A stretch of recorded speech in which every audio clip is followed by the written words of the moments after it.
All right, so we last week we talked about the history of the herbal tradition, and we're going to continue the discussion this week with the topic of the history of Chinese traditional medicine and Ayurveda.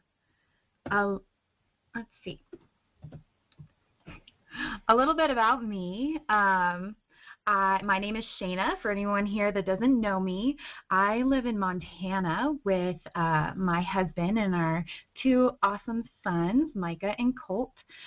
We live in the Bitterroot Valley. We have a couple acres that we homestead, and we raise a variety of animals for milk and for eggs and meat, and we garden.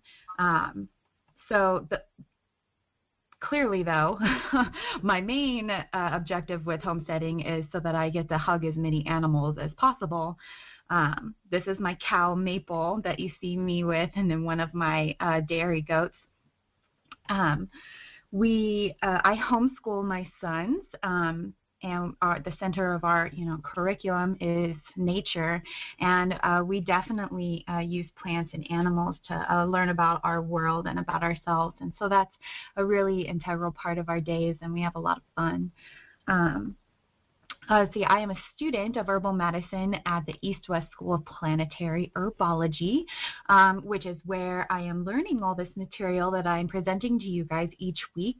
I'm in the professional herbalist course, and I'm on a path to become a professional clinical herbalist. And so I have always had an interest in herbal medicine, and I have been enrolled in this program for I won't say several, but a couple years now. And I have not been a very good student. The birth of my youngest son, starting our little farm, and moving from California to Montana has all happened since I enrolled. And just in the last month or two, I have recommitted myself to my studies. And so this webinar series is a product of that. I am a very hands-on learner, and by writing and creating these slides and presenting to them and talking about the material, it's really helping me solidify all of this information in my mind. And so I just want to say thank you so much to everyone that is here and that has requested recordings be sent to you. If you aren't able to attend live, you are really helping me progress through my course in a timely fashion and stay motivated, because I may not be the best student, but there's no way I'll ever break a promise to my community and my friends and family. So I'm committed to these weekly webinars, and so I will always have something new that I'm studying to present to you. All right, so let's dive into the history of Chinese medicine. Confucianism, the greatest theories of Chinese medicine came out of the Han Dynasty from 168 to BCE to 8 ACE, which was marked by the end of the previous warring states, or Qing and Zhou eras. Full disclosure here, I'm going to destroy pronunciation on a lot of these words here tonight, so please forgive me and don't hold it against me. Chinese language pronunciation is not my strong suit. But anyways, moving on. So during the Warring States era, China suffered repeated foreign invasions and intertribal discord. The goal of the Han Dynasty was to establish stability and continuity out of the chaos of those times prior. So using the philosophical ideas of Confucius, whom was a man that lived from 551 to 479 BCE, Confucian ideals of order and interdependence of individuals for the harmonious function of the whole greatly informed the perspective of traditional medicine. And so communities and societies in China at this time focused heavily on, everyone had a very specific role to play in the community. And as long as everyone stuck to their predetermined roles and didn't cause problems or explore or step outside of their predetermined role, the whole function of the community would remain in harmony. Chinese medicine, however, may have evolved from even more ancient practices. The Han Dynasty scholars who authored the Pensao Shennon, the first Chinese Materia Medica, and the Wang Dinijing, the Yellow Emperor's classic of internal medicine, claim to draw from sources dating to 3,000 years prior. This implies that Chinese medicine is a tradition spanning 5,000 to 6,000 years. It is ancient. In reaction to the conformity implicit in Confucianism, the Taoist philosophy of harmony with nature arose based on the Tao Te Ching of Lao Tzu and the writings of Chuang-Tzu. Around 100 BCE, Taoism emerged as a religion, whereas the Confucian ideal emphasized harmony in the outer realm of society and the material universe. Taoism was more spiritually oriented and first sought to find harmony within one's inner nature. Taoism became immersed in the idea of immortality and the search for herbs or minerals that would promote that. As a result, a bond was formed between Taoism and herbal medicine, while Confucianism became more closely aligned with acupuncture. Sun Sima, whom lived from 581 to 682 ACE, was known as the king of prescribers. He was the most popular figure in Chinese medicine and dedicated his life to the study and practice of medicine. He was revered as a humanitarian working as a humble country doctor, and he was actually approached by emperors repeatedly and offered royal positions and was offered great wealth and prestige, and he always turns those down in favor of working with the rural people of China. He wrote 2 works, the Shanjin Yaofang, prescriptions worth 1,000 ounces of gold, and the Shaoqin Yifang supplement. The term gold reflects Simao's regard for human life as precious. He strongly advocated prevention and pre-diagnosis as superior to treatment and felt proper harvesting of medicinal plants was integral to that. He wrote, "In the old days, herbalists collected herbs themselves at the right time and in the right place, and they processed the herbs properly. That is why they were able to cure 9 out of 10 of the patients. Nowadays, doctors only know how to prescribe. Most of the herbs they are using were not collected and processed properly, so they can only cure 5 or 6 out of 10 of their patients." In 1552, during the later Ming Dynasty, Li Shizhen is how that's pronounced, whom lived from 1518 to 1593, began revision on the monumental Pinsao Kanmu, which is the Herbal with commentary. He consulted more than 440 references, including the classics, histories of 2 histories, and 277 herbals. In 1578, after 27 years and 3 revisions, the Pinsao Kanmu was completed, listing more than 11,000 prescriptions, 1,892 drugs, 376 described for the first time, and 1,160 drawings. Besides his vast Materia Medica, Li Shizhen authored Binhum Meixo, really don't know how to pronounce that one, which translated a study of the pulse, and the Shijing Bambi Dao, an examination of the 8 extra meridians. He also brought forward the unheard of concept of the brain as the location of the principal vital influence, with principal vital influence meaning our mental awareness. Li placed more emphasis on the prevention of disease than on its cure. The Pinsao Kanmu lists more than 500 remedies to maintain and nourish the body, with over 50 created by Li Shizhen himself.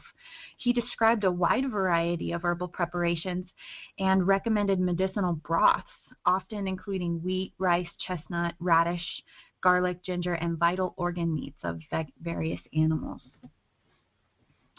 From the Qing Dynasty, which began in 1644, to the First Opium War, which lasted from 1839 to 1842, more than 20 herbals were published. As European influence spread into China, the Wang Dinijing was recognized as the Bible of Chinese medicine all the way into the 19th century.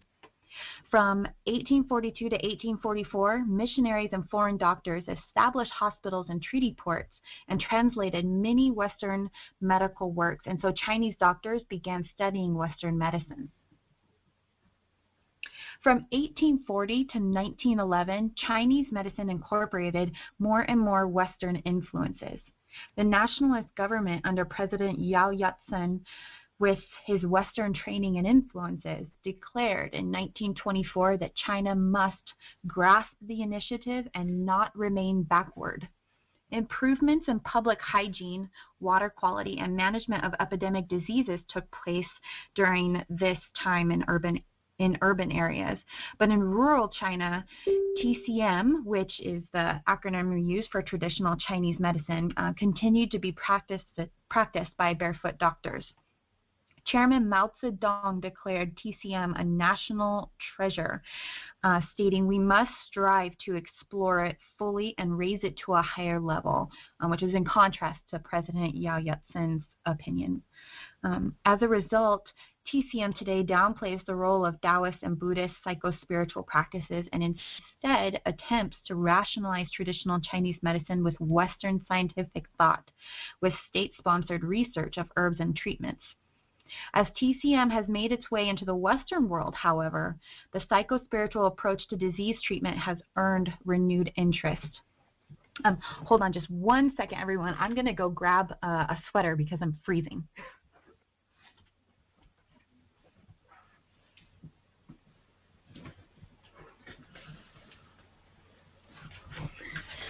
Okay, I'm back. Sorry about that.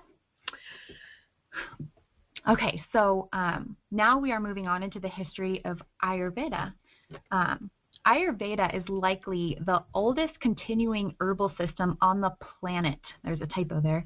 And is considered the mother of all healing systems. All Asian medical systems evolved from the core of Ayurveda. Even acupuncture, largely thought to be a Chinese modality, may have originated from Ayurveda. Archaeological digs in northern India have revealed accurate acupuncture maps.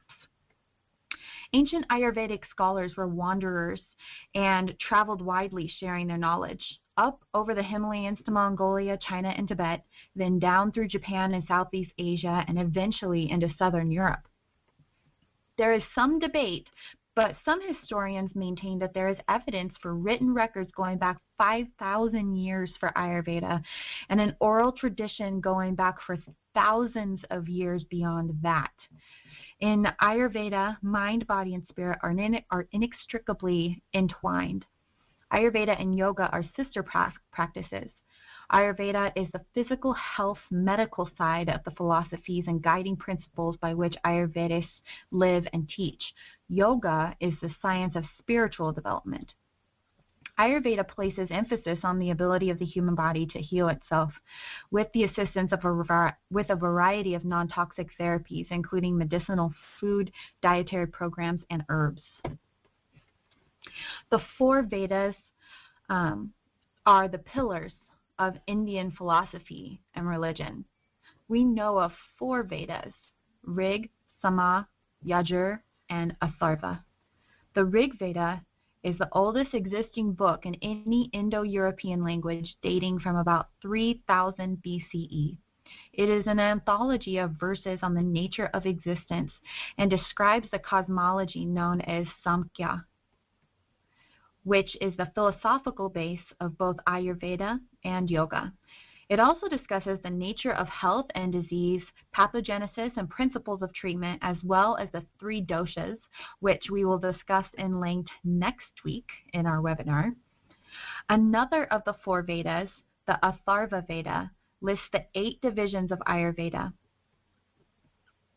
internal medicine, surgery of head and neck, ophthalmology, and otorhinolaryngology, which is the medicine of the ear, nose, and throat, surgery, toxicology, psychiatry, pediatrics, the science of rejuvenation or gerontology, and the science of sexual functioning. Ayurveda grew into a respected and widely used system of healing in India. Around 1500 BCE, two main disciplines of Ayurveda emerged. The School of Physicians was named of its presumed founder, Atreya, and the School of Surgeons was known by its founder's name, Dhanvantari. Sages from China, Tibet, Greece, Afghanistan, and Persia came to Ayurvedic schools in India to learn the wisdom and to return with it to their own countries. In this way, Islamic medicine was established by physicians that quoted Ayurvedic texts heavily, and eventually this system became the groundwork of the European medical tradition. So we're seeing a lot how Ayurveda has been woven into the medical traditions of pretty much all of the Eastern world. About 1,200 years ago, Ayurveda underwent a period of reorganization. The major figures of that movement, Sharkara and Sushruta, wrote the text Sharkara Samhita and Sushruta Samhita, which were master treatises on medicine and surgery, respectively. And the word Samhita means compilation. These two compilations are dated to about 600 to 500 ACE. Along with the Ashtanga Samhita, a collection of still earlier works, these books are still used today and the master source text for the system. The Sharaka Samhita contains extensive chapters on internal medicine and descriptions of about 600 drugs of plant, animal, and mineral origin. The Sushruta Samhita describes 100 kinds of surgical instruments and their uses. So this is things like scalpels and forceps and suturing. Incision, excision, extraction, and bandaging are also detailed. It also discusses anatomy, embryology, toxicology, and therapeutics, plus about 650 natural medicines. An interesting fact, a rhinoplasty procedure described in this book is described a rhinoplasty procedure that is described in this book is still being used today. India was ruled from 1100 AD to 1800 AD by successive waves of Muslim immigrants, whom were mostly from Persia. The Muslim migration to India brought with it the system of medicine used in the Middle East, which in India became known as Unami Tib. In the 1600s, the British East India Company took control over India, and by 1833, all of the Ayurvedic colleges were banned and the first Western-style medical school opened. Ayurveda continued only in rural areas. In the early 20th century, Indian nationalism and a movement for self-rule gathered steam, and a renewed interest in Ayurveda as a traditional healthcare system resurfaced. In the early 1900s, the imperial legislative councils pressed the British government to accept Ayurveda and demanded government patronage to start training colleges for Ayurvedic practitioners. Mahatma Gandhi inaugurated the Ayurvedic and Unani Tibia College in Delhi in 1921. After independence in 1947, the movement gained even more momentum. After the first Health Ministers Conference expressed support for Ayurveda, Ayurveda got official recognition and became a part of the national health system. Many of the health and medical discoveries and breakthroughs being heralded by modern-day scientists were long ago observed and documented by the Ayurvedists. Modern science is now discovering the efficacy of healing foods, nutrients, and herbs by the day, and most of which are already proven in the eyes of traditional Ayurvedists. Today, well over 100 Ayurvedic colleges in India grant medical degrees. More than 300,000 Ayurvedic physicians are members of the All India Ayurveda Congress, which is the largest medical organization in the world.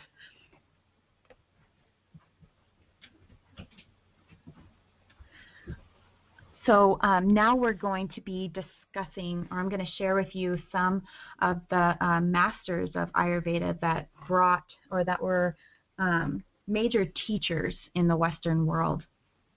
This is Yogi Bhajan, and he was a dynamic teacher who taught in a traditional way. slowly developing the concepts of yoga and Ayurveda over decades. He was the first to teach Kundalini Yoga, previously secret science, openly in the West. His most famous comment was, "I have not come here to create followers. I have come here to create teachers." Yogi Bhajan was the inspiration behind several very successful natural food and medicine companies, some of which you may recognize, such as Yogi Tea, Ancient Healing Formulas, and Peace Cereal. Karta Park Singh, whom was a past president of the American Herbalist Guild, spent thousands of hours over more than 30 years working with Yogi Bhajan to collect his Ayurvedic knowledge. His contributions began long before Ayurveda became popular and contributed greatly to the birth of Eastern healing in America. His teachings inspired thousands, and upon his death, the United States House of Representatives and Senate passed resolutions honoring his life and accomplishments, putting him in the rare company of such luminaries as Mahatma Gandhi and Martin Luther King Jr. And I love this quote by him: "If you want to learn something, read about it. If you want to understand something, write about it. If you want to master something, teach it." And this is primary purpose behind these webinars for me. They are part of my practice in mastering herbal medicine. Baba Hari Das is regarded as a living master and scholar of Ashtanga Yoga, also known as Raja Yoga. This is described as a scientific method of enlightenment first propounded by the ancient sage Patanjali in his Yoga Sutras. Since his arrival from India in 1971, Baba Hari Das has been active in training students and teachers of yoga in the United States and Canada. He is a Mauni Yoga, meaning he has observed for decades the austerity of non-speaking. He teaches through example, writing, and discoursing with a small blackboard that he carries with him. To promote the teachings of Ayurveda in the West, Baba Hari Das spent many long hours translating its ancient texts on healing into English. Eventually, the Mount Madonna Center was founded in Watsonville, California, dedicated to his teachings, which, since its inception in 1978, included the teaching and practice of Ayurveda. In January of 2006, the Mount Madonna Center was announced the founding of a state-accredited Ayurvedic school as part of its offerings. The history of Ayurveda in North America will always owe a debt to the selfless contributions of Baba Hari Das. And so our webinar is running a little bit shorter than our presentation did last week, and that is great because my kids are waiting for me. It's our little family game night that we're having tonight. So I just want to leave you guys with this. It's a suggested reading list, and these are the books that I am using and will be referencing frequently throughout my studies. They are all indispensable and worth their weight in gold. Many of them were written by Michael and Leslie Tierra, who were the founders of the school that I am attending. Botany in a Day is a bestseller by Thomas J. Elpel, and there are new editions of that were recently published too. And so I'm going to leave this up for just I'll come back to this slide in just a moment so that you guys can, if you're trying to write these titles down, you'll have a chance to finish that. So what I'm going to do every week now, too, is present you with some supplemental reading assignments that will go along with the topics that we're talking about each week. And all of the supplemental reading suggestions that I give you will come from that list of books on the previous slide. This to kind of supplement your knowledge of the history of herbal medicine. You can read the Roots of Planetary Herbalism section in the Planetary Herbology book by Michael Tierra. You can read the first chapter of The Way of Ayurvedic Herbs, And you can read the first chapter in the first volume of Chinese Traditional Herbal Medicine. And that is our presentation for the evening, folks. I'm going to come back to this slide right here so that if you were trying to write down these titles, then you can do that. And if anyone has any questions, feel free to type them in the chat box. And if not, then thank you so much for being here. And we will see you all next week, I hope.